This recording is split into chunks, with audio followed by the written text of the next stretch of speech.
Make sure you guys hit the subscribe button if you guys are enjoying the content that we're throwing up. And make sure you guys hit the like button if you enjoy the video.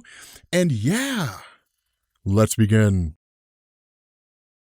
Okay, so we are covering The Batman Who Laughs Part 5. And again, like The Batman Who Laughs is solid. Like it's one of the coolest things. But in the last video that we had, the way we kind of left off was that the Batman Who Laughed essentially like tricked these cops at Arkham Asylum into believing that like the actual Batman was the Batman Who Laughs. And again, this is kind of a cool scheme, because what better way to make an escape than to look at your current circumstance and then finding out that way, right? Like it's the best way to do it. It's the art of war by Sun Tzu, right? Like don't fight on their territory, fight on your territory, use your skills against them. Batman undertook the task of becoming the Batman Who Laughs in order to figure out a way to defeat him, and in doing so, almost engineered his own demise. And this first bit of the comic really picks up with him just being like shot at by all these cops and the Batman Who Laughs teleporting away. And Batman tries to reason with him, but remember, because he's sort of turning into his evil counterpart, what this means is that this darker side is beginning to take hold a little more than it had before. Now, it's an internal struggle that's constantly going on between the two of them, but the idea here is he says, okay, look, there's a part of me that just wants to kill these guys and be done with it, but I can't. He's basically fleeing for his life. Now, because his suit's Kevlar, it makes it almost impossible for them to basically penetrate, so then they start calling in like armor-piercing rounds. Now, here's a kind of crazy thing here is the way this is happening, the way this is going down, is kind of difficult for Batman to differentiate between what's actually happening and what's not actually happening. Because remember, he's basically, using the mask of the Batman Who Laughs, he sees people's darker intentions and he hears what he wants to hear. And so what this means is that he's hearing them say things like, shoot for the mouth. We can't penetrate his suit, so just shoot him in the mouth, which always made sense. Why not just shoot Batman in the throat? But the question that's kind of being asked here is, are they really saying that, or does Batman believe they're saying that? And the implication is that it goes either way. From there, Batman realizes the only way to really make an escape is to pretend to be the person they fear so much. And that's exactly what he does. He sits down and he says, okay, fine, it's my only out here. So he starts running off the names and the addresses and all the things that he knows about these cops that are familiar to him, and basically says, if you do not let me leave here, I will find you, I will track you down, and I will kill everyone and everyone you ever met. Like, I'll kill you and everybody that you ever met here. And it's cool because it scares them out of their wits. And he says, I'm the Batman Who Laughs, follow me down if you want to, and then basically makes his escape. And that's kind of the cool thing here, is because Batman's not actually becoming the Batman Who Laughs, he's pretending, but it allows him to kind of tie into that character. It works both ways. If the Batman Who Laughs can use Bruce Wayne as his own means of escape by basically tricking everybody into believing that Bruce Wayne is actually the Batman Who Laughs, then Bruce Wayne can build on that, use that to his own ends. It's one of the ways to show that Batman's very quick on his feet. But from here, of course, it really kind of catches Commissioner Gordon making his escape. And this is one of the things that's kind of interesting, is because when it comes to like the little Robins that the Batman Who Laughs had at his disposal, we never really knew who they were or where they were from. But what we're actually told here is these are all different versions of the son of Jim Gordon. Now, in reality, I would probably say that this is kind of Scott Snyder just throwing it out there, that there was never really any intention to explain where they came from. So just kind of tied into the story and then to say, well, they're all your versions of all the versions of your son, Jim Gordon, from like different places in the Dark Multiverse. But it's cool because it's a way to torment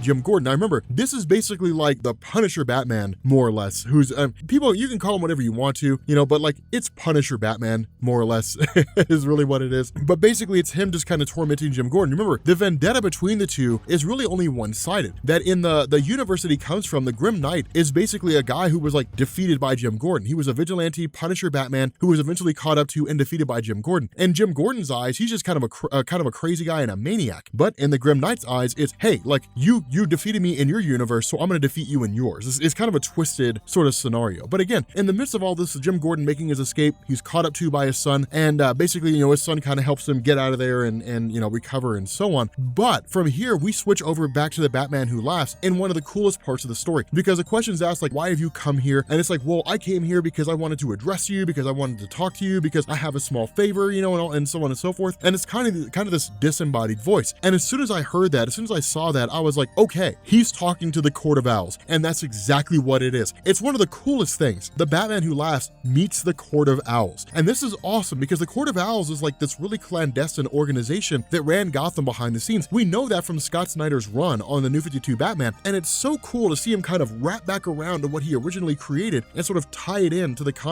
content going forward. It's awesome. awesome. Now, the funny thing about this is that the Court of Owls traditionally allows the youngest member of the court to choose what's going to happen to a particular person who's either been brought there or who has strayed into the path of the owls and doesn't really know what they're getting into. And so the youngest person basically comes out. You literally have the Batman who laughs. He says, hey, look, all I have is a small favor. Like that's all I really have. And the youngest person says, no, we're not giving you anything. We're going to take you out. And so what ends up happening is they basically say like the Talons are going to kill you. Now, of course, for those of you guys who are unfamiliar with the Court of Owls, the Talons are basically their henchmen. They're the people they send after you to either kill you or bring you to the court or whatever the case is. But that's when the Batman who laughs says, but that's the thing though, guys, like I've already talked to your Talons and I've removed their arms. This is how crazy the Batman who laughs is, how dangerous he is. He gets in there and says, okay, what's the most immediate threat to me if I walk into where the Court of Owls are? Okay, well then the most immediate threat is the Talons. But Batman who laughs is not walking into this blind. And that's cool because what he says is that in another universe, in the Dark Multiverse, because of how extreme you guys were and how crazy you guys were, there was a kind of respect between yourself and like Bruce Wayne. And so in an alternate, in a Dark Multiverse, there was a time when Bruce Wayne took over the Court of Owls and he became the head of the court, the new Talon, and he controlled everything. And so like, I'm well aware of who you guys are. I know what you guys are about. You guys are just rich folks. You guys use Talons to do your bidding, but when your Talons are gone, what are you guys? You're nothing. You guys are weak. You guys can't do anything on your own without people protecting you. It's kind of interesting. And so of course, this leads directly to like the arrival of this Batman from the Dark Multiverse who took over the Court of Owls, facing off against like the Batman who laughs. Now, of course, he's defeated pretty quickly. And so what we do is we switch back over to Batman and to Jim Gordon. Now, the cool thing about this is that, remember, one of the big talking points here was the last laugh program, right? Like the idea that basically this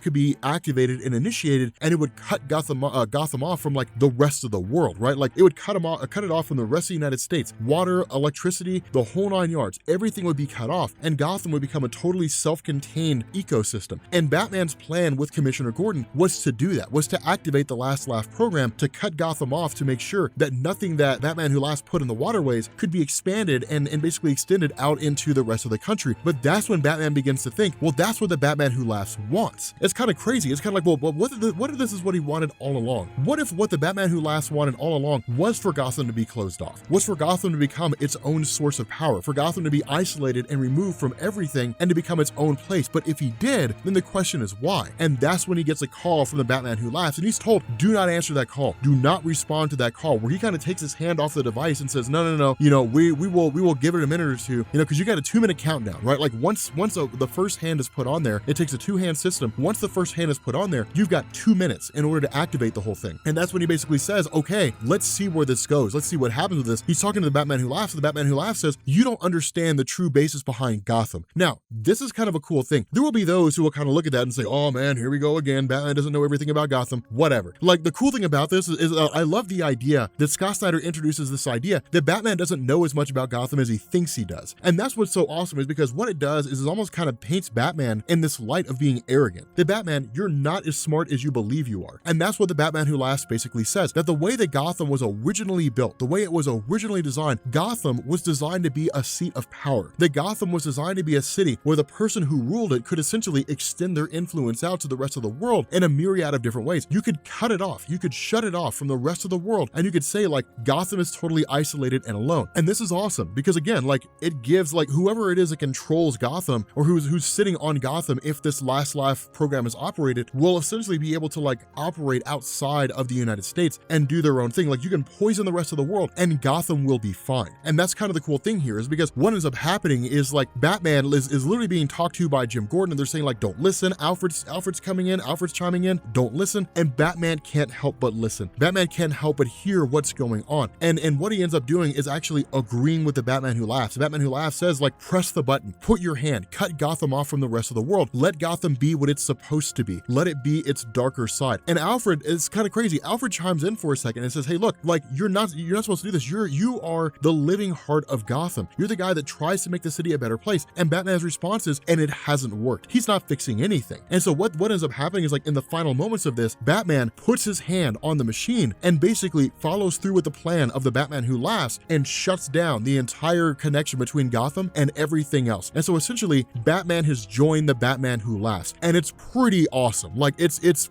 pretty solid. But with that being said, guys, we're gonna bring this video to an end. If you are new here to Comics Explained, make sure you guys hit the sub button to become part of the Rob Corps. If you guys enjoyed this video, make sure you drop a like, and I will catch you all later. Peace.